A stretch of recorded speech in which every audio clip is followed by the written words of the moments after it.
How's everybody doing? Hi. Looks like it was a long week. I was wondering how many people would show up. It's good to see you guys. Glad you came.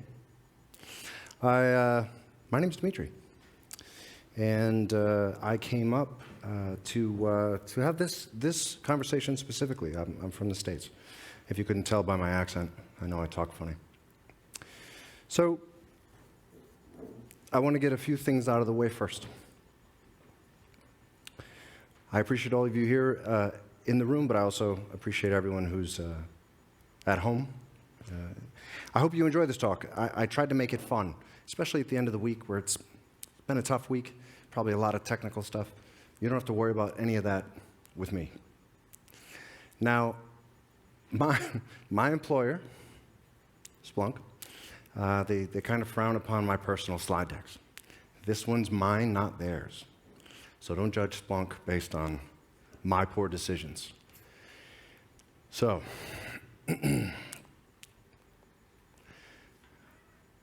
guys ready to jump in? Let's do it. I'm not saying that I'm Iron Man, but you've never seen the two of us in the same room at the same time. I'm just saying. I've been in security a long time. I've worked as a pen tester. I've worked in as a CISO advisor. That's what I do now. And but my entire career has been more breaking things than building things outside of security programs. And my role at Splunk is in advisory. So I don't talk much about Splunk products, but I do talk about people and process and sometimes technology. So don't judge me.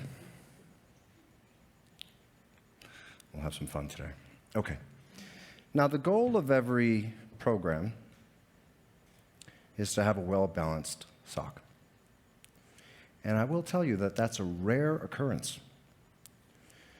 Now, I wish we could just snap our fingers and make security programs complete, but I'll be honest, I've never met a security team who had too much money or too many people. And those are the two big challenges that are faced in security. So you're probably wondering, well, what does this guy know? Who is this guy?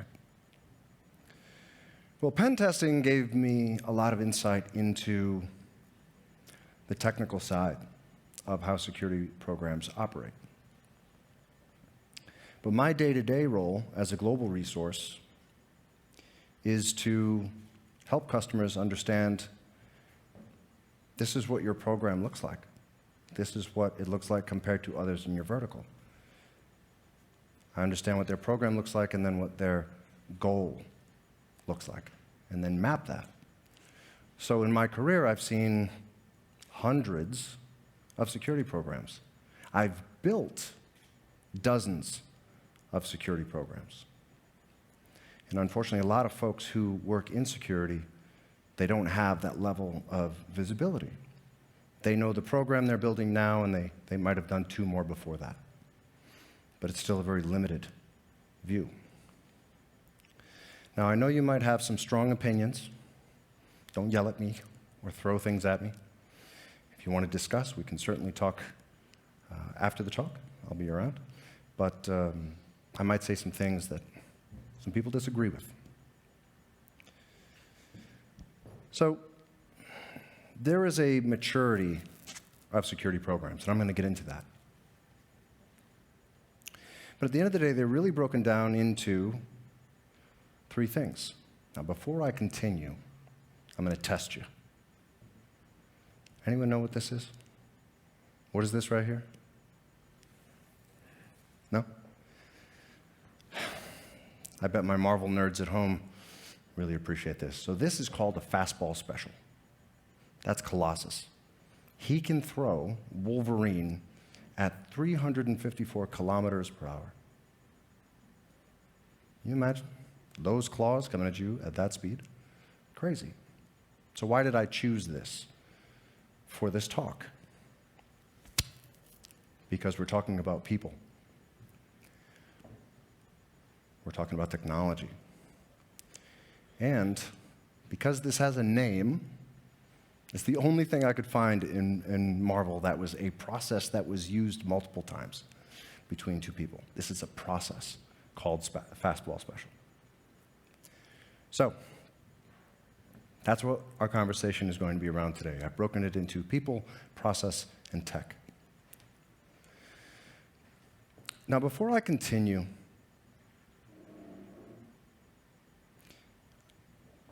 the next few slides sort of describe, in some ways, a legacy concept of security operations, but I included it because I see it a lot in lower maturity organizations. Now, as a global resource, I see programs everywhere. Central and South America, all over Asia, all through Europe, States, Canada. I see all sorts of programs, some big, some small, some great, some awful. But this legacy concept of a SOC, a concept that we still see in lower maturity, is really just three things: detection, response, and prevention. I wondered if that joke was going to hit here in Canada, and I see that it has not. Because Ryan Reynolds did two different characters. Never mind. I love Ryan Reynolds. I'm just putting it out there. Now, if we look at this from a higher maturity security program perspective, or a more modern perspective, if I use the NIST model, this is really more of a focus for security operations. It's a little bit wider. And the reason for that is because when we start talking about a program that focuses on this, then we start separating out basic security operations. We look at the personas that work there. It's not just tier 1, tier 2, tier 3. We start talking about specialization. We start talking about cyber threat intelligence. We start talking about insider threat as separate groups within a bigger security organization. So let's talk about maturity. I see it in three phases. This might sound familiar to some folks. Phase 1, never fail. The security people are non-existent. So the company buys a whole bunch of technology because they figured we can fix this with tech. I've got bad news. They can't fix it with tech. So they bring some people. Now those people, at this phase, these people are either developers or they're IT people, or, we see this a lot in low maturity, it's an MSSP. Because price-wise, it's cheap. And they think, this is the fastest way to add value. I don't have all the process, the procedure. I don't have all the people I need. MSSP, they'll handle tier 1, tier 2, I'm good. And now they can add some process. But it's limited. Now, phase 2, we see better technologies. Not just open source stuff. People aren't trying to build everything. Because our persona is not just IT people and developers. We start seeing dedicated security people, people who actually have experience doing case management, doing threat intel. But they start with buying better technology, they start hiring more people. And this is, from a people perspective, this is where we start to see that hierarchy of tiers, right? Tier 1, tier 2, tier 3. But there isn't specialization here yet. Not yet.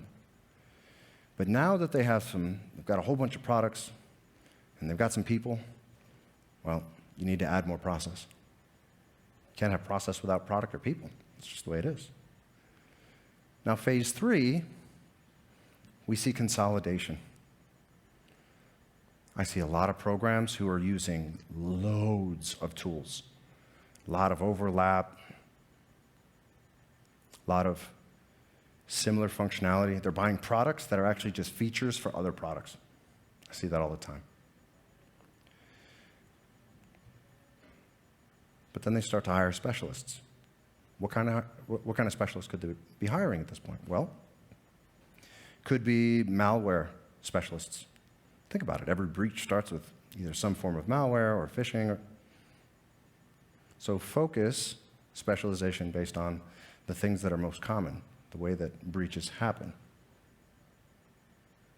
And then they might focus on people who do lateral movement. They might look at folks who are doing threat hunting.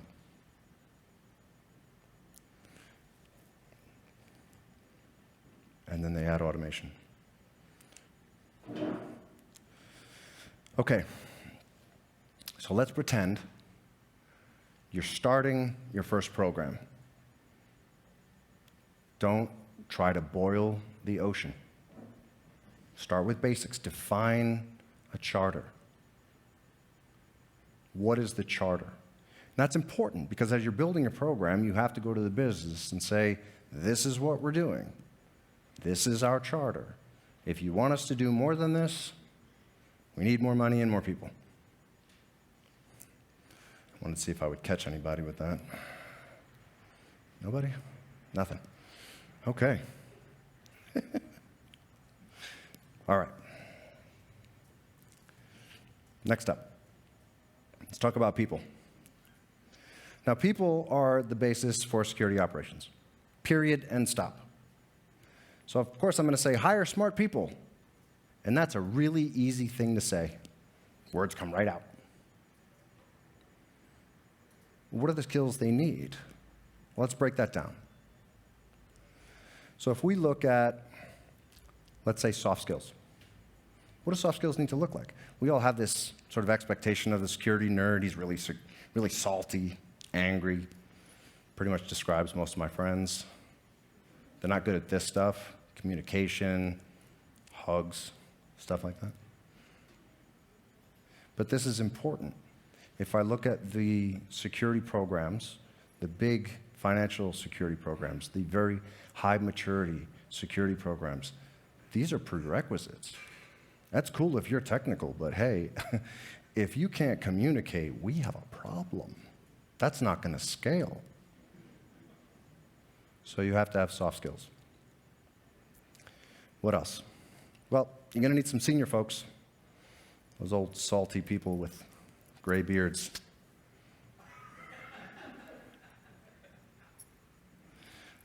But this is the backbone of your program. These guys have what Bruce Schneier refers to as hinky, which is a funny word to describe someone who can look at something and say, yeah, no, something's wrong here. This doesn't look right. These are your backbone. These are your tier threes. These are your people who will probably be there at the program for a while, but you need them, right? They're the backbone. You need some junior folks.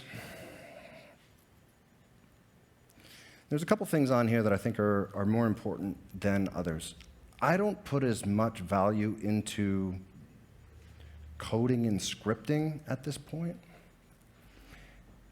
because, frankly, I feel like in security, you shouldn't have to be coding just to make things work. Not really. I mean, let's be honest. Security has matured enough where people want answers to questions, not just a pile of tools.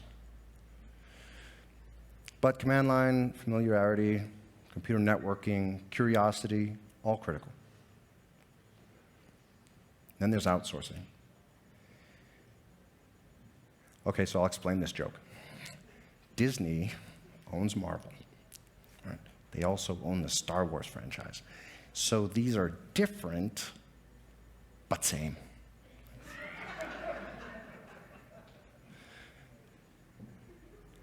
And that's how it is with outsourcing. You've got a whole group of people that have zero vested interest in your success. They have different tools, different people, different products, different motivations. They're measured differently. I'm going to be honest. I rarely see a customer that says, I love my outsourcing company. Never. All right, it happened once. One time. And it was, believe it or not, it was actually, and I can say this because he did a talk about it, it was actually Cisco. But they didn't use them for tier 1, tier 2. They didn't have a mailbox full of emails that said, hey, this is really important, and it wasn't important. No, They did IT operations. They maintained tools. They maintained all the annoying things that really solid security people shouldn't be doing. Their role is reducing risk, not building VMs and fixing tools. So, now you have to supplement a good security program.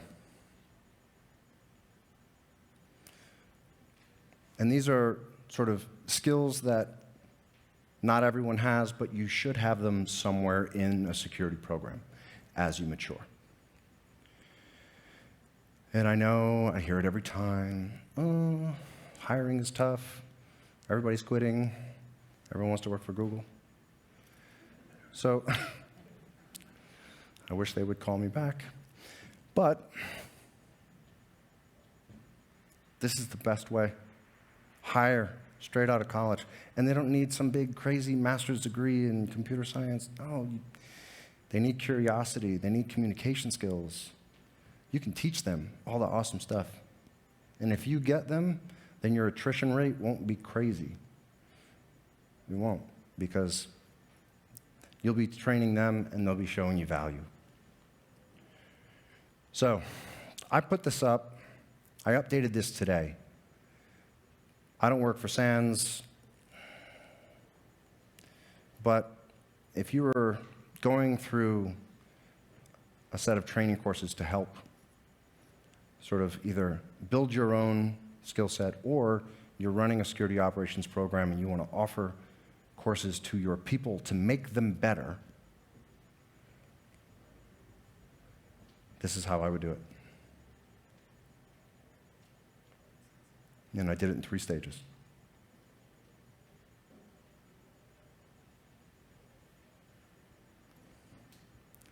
Now,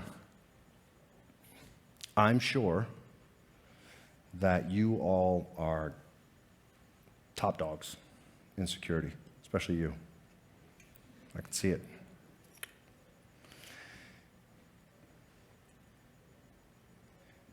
We've all got that guy who's like the top guy or gal or other. But you can't do it alone. So maybe in your security operations center, this is your team. You've got a team of badasses. And they've done a whole bunch of awesome stuff. They've beaten some malware, some botnets. See where I'm going with that? The bots. Won some big battles. That's awesome.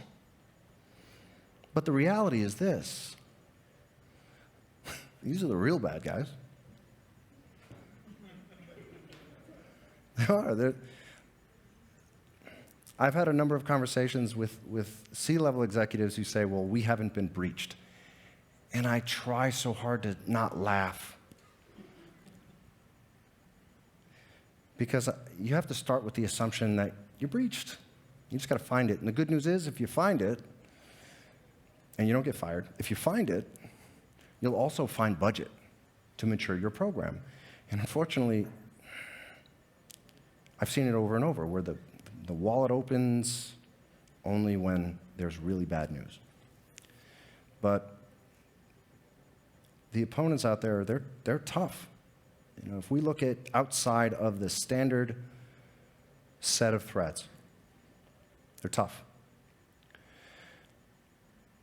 Now, security operations is awesome. You got some technical people, awesome. You got some great managers, fantastic. But what about partners? What do I mean by partners? I'm talking about the other org outside of security, the public relations group, legal, IT, physical security. These are all partners to a solid security program. There has to be a relationship there. Because when things go south, and I always assume that's right on the horizon, when things go south, you'll be leaning on these folks. Ask Okta. Sorry, I had to. Too soon? Come on. They did everything right. They just had terrible comms. I'll talk about comms. I know I'm terrible. All right, now, getting data is tough. There's always bureaucracy and security operations. What do people in security need to do their job? They need data. Getting data can be a pain. So again, we go back to partnerships, with relationships. Security is a people business, whether we like it or not. We can't be just an independent group. There's a relationship.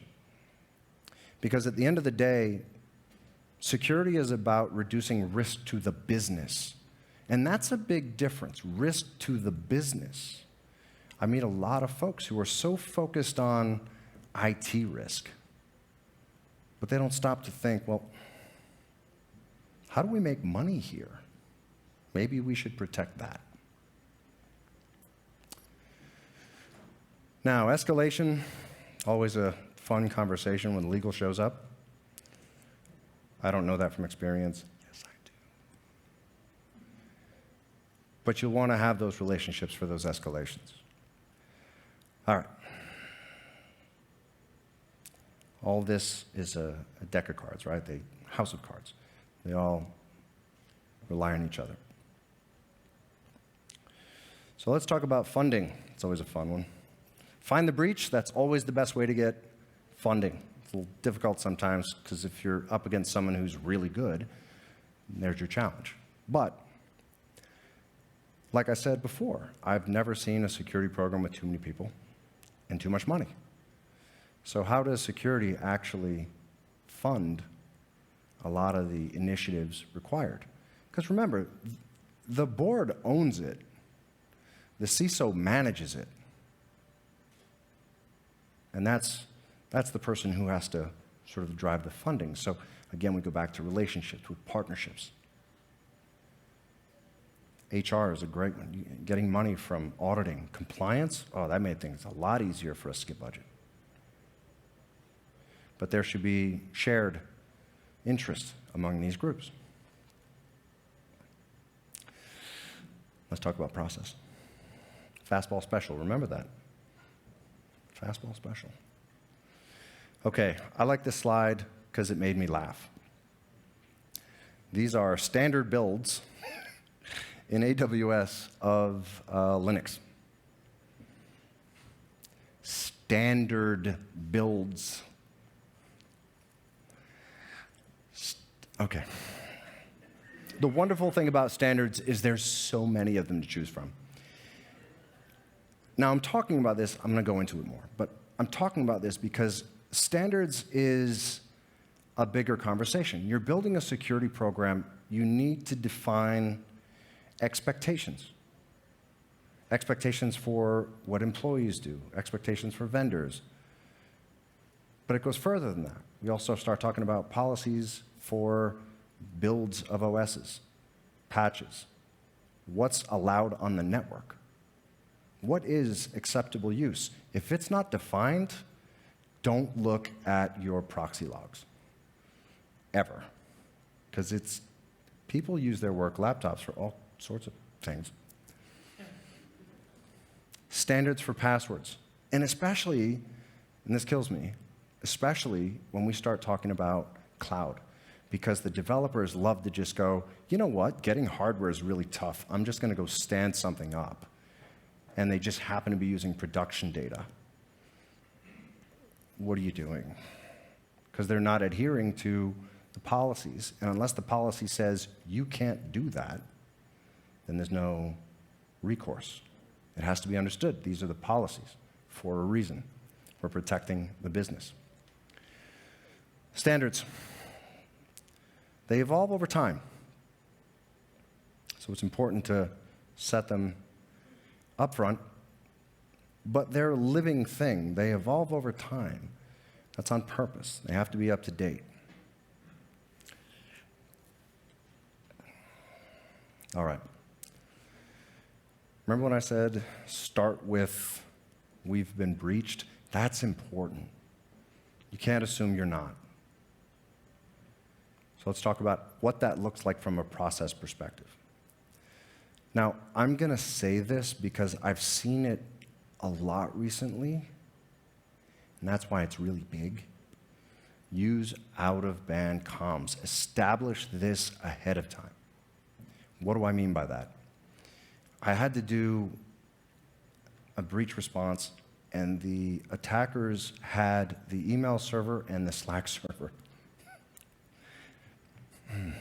Where do you think the security folks were talking about the breach? What they had, what they planned to do? This was all in-band comms. This was all based on things that existed within the organization. Hackers knew exactly what was going on, where the investigation was going, and they could pivot from it. Oh, what a terrible comms, out-of-band comms. It could be WhatsApp, it could be Signal, even better, yep. Make sure that ahead of time there is out-of-band comms established. Now, Incident Response Handbook does a couple things. It's not just sort of the things we talked about, charter, engagement process, templates, et cetera, but it's also really useful for compliance. This is the handbook that says, this is what we do, then you have to do it. So for compliance auditors, here's what they want. Tell me what you do, show me that you do it. Use this. But this is also a living thing. Now, crisis comms is always a little funny. This is not how to handle a breach. This is not the communication medium.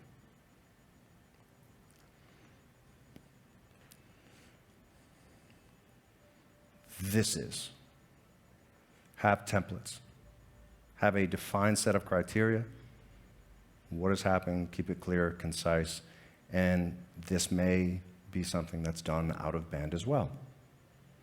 But this is for legal reasons, this is for executive reasons, this might even be for investor reasons.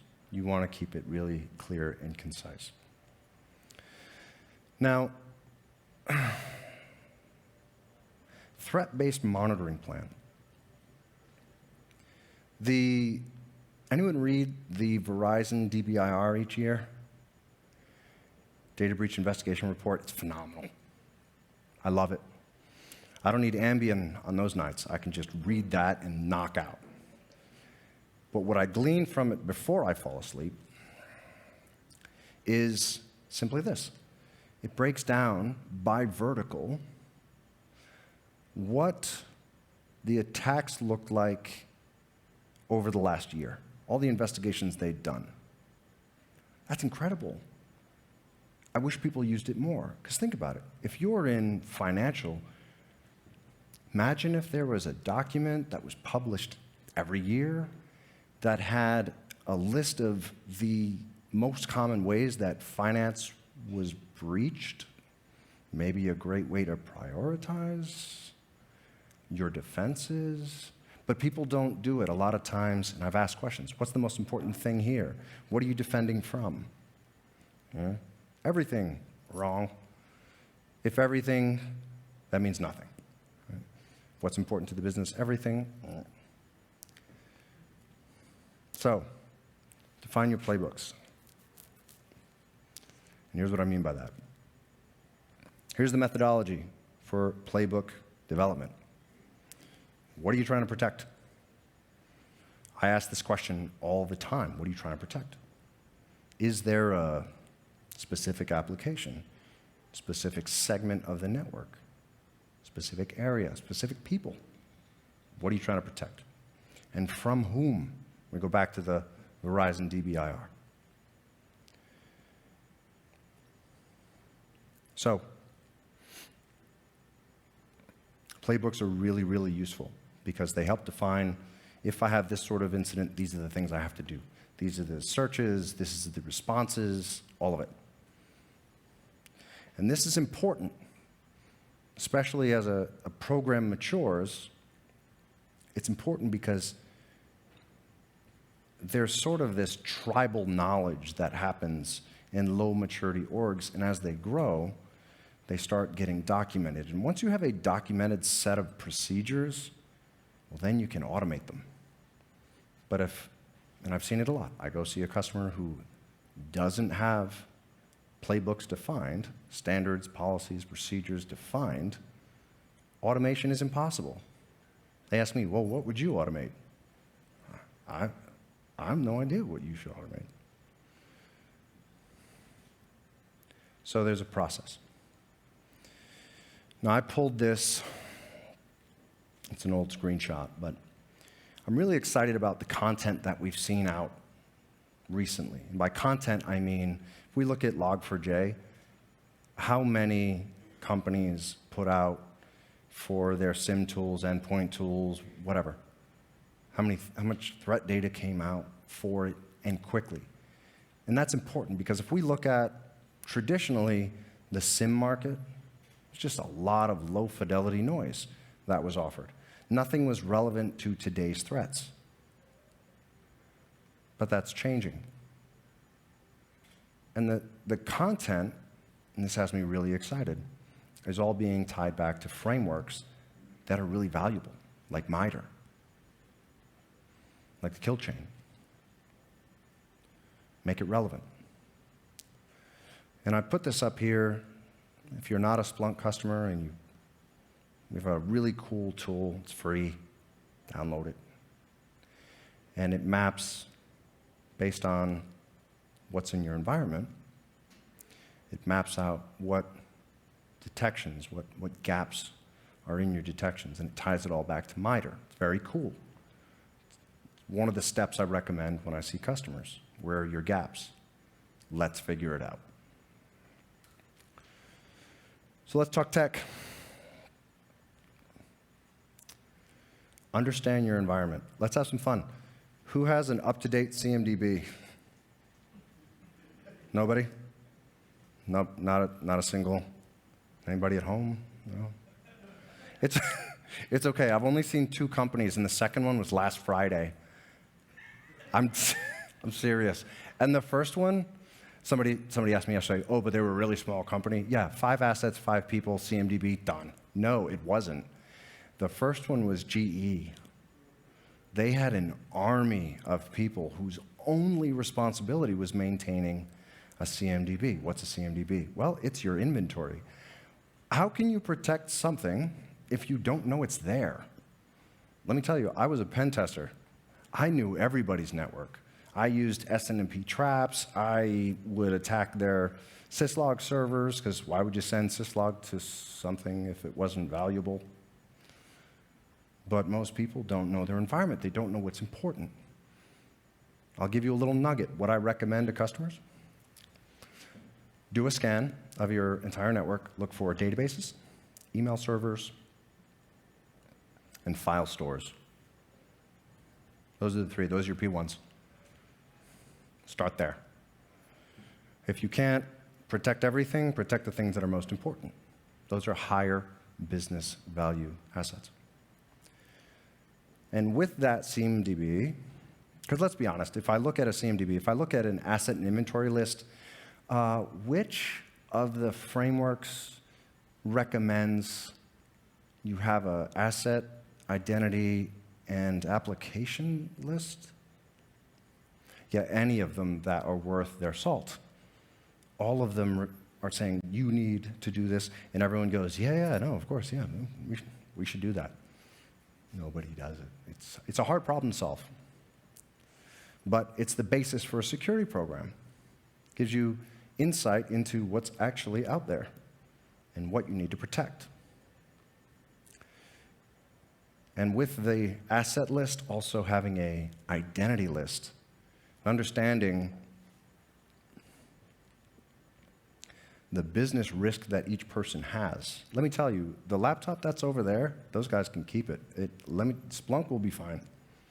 There is not a thing on there that would hurt us. But our CISO probably has some stuff on there that's more important.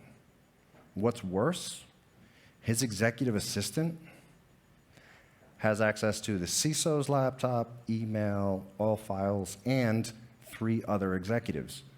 When I was pen testing, that was my target. They were easy to pop.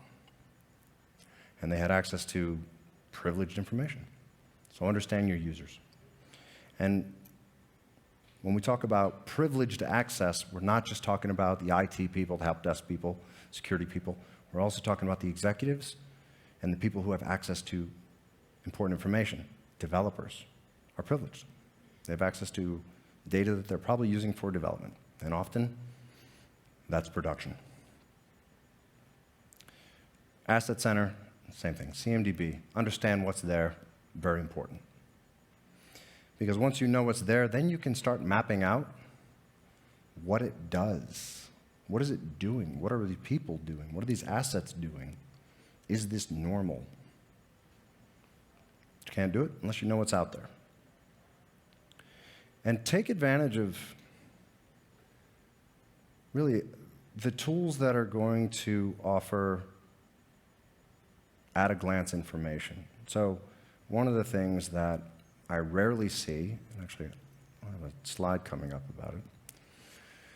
One of the things I rarely see is where security operations and executives come together. Give me a few minutes, I'll get to that.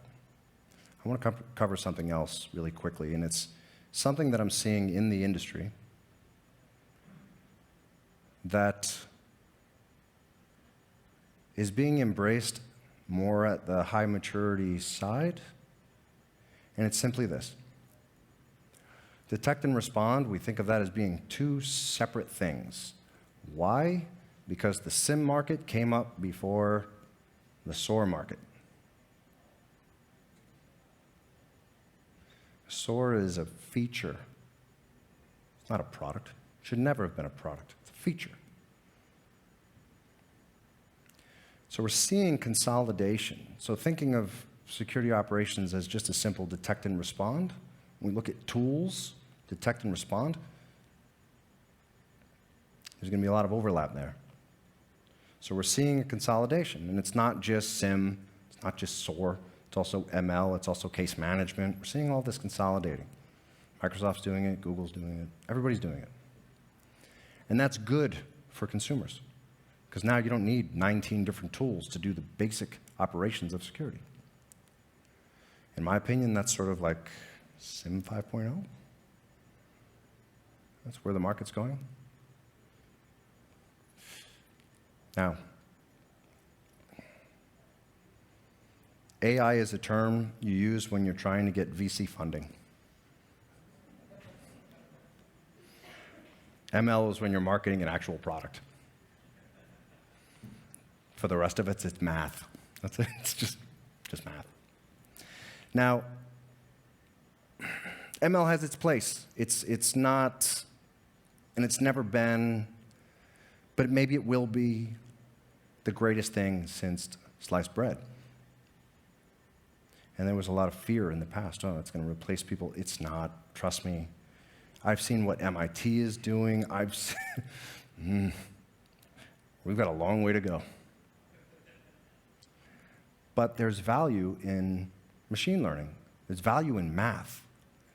So understanding deviation from norm, that is really important. You can't know what a deviation looks like unless you're tracking it and you're aware of it. So ML has its uses. I have a love-hate relationship with many of the vendors out there claiming that their ML tool can save everyone's lives. No, you can't. Because they're very structured. The models are very structured. So, sorry, buddy. AI and ML are not going to be the savior for security operations, but they can be leveraged as a powerful tool, and that is also being integrated into other tools in the market. So consolidation is what we see across the higher maturity companies. SOAR, like I said, it's a feature. But I kept this separate because there's something I want to talk about, which is in low maturity organizations, nothing is automated. Higher maturity, they automate every single part. So there's a phased approach for automation. And that phased approach is, here's what the adoption looks like. We're going to buy an automation tool. What are we going to automate? Let's get rid of all the false positives, known false positives. Step one. What else can we use it for? Context. Ooh, I like that. I've got an IP, I've got a URL, I've got a PID, I've got all these little tokens, these artifacts. How do I know if they're important? Well, let's use other tools as a data source, right, to add context. And then lastly, and I rarely see it, lastly, what I call block and tackle. Very few companies are willing to implement block and tackle automation. What do I mean by that? Automated reset of credentials. That's terrifying. How good would that be in an actual security program? Let me tell you, as a former pen tester, if they found me there, which was exactly never, if they could have reset the credentials I had, because every breach involves valid credentials, if they could have reset them within a day, that would have been powerful for them. But what if we could do it in milliseconds? That would have taken me out. But there's a reason people are afraid to do that, and it's because we still have this low-fidelity alert problem. So, documentation of what the process is will give you an understanding of what can be automated. But again, the most mature security programs use automation everywhere. Let's talk about showing value.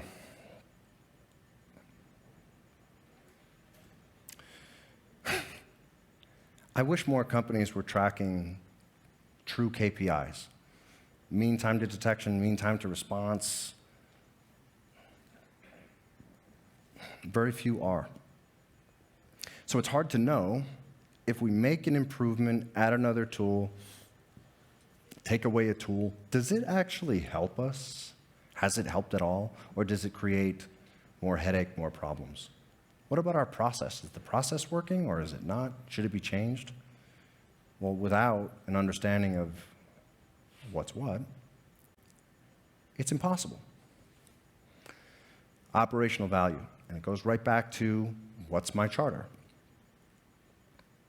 Now, strategic value is in that same line, right? But this is, so if we look at goals, we've got tactical, operational, strategic. Strategic is at the executive level. So being able to share with executives a dashboard that has things like compliance status over time, they love that, unless it's going in the wrong direction. But then they can add people and money. There's a bunch of information that we could be bubbling up to executives to help them make decisions faster.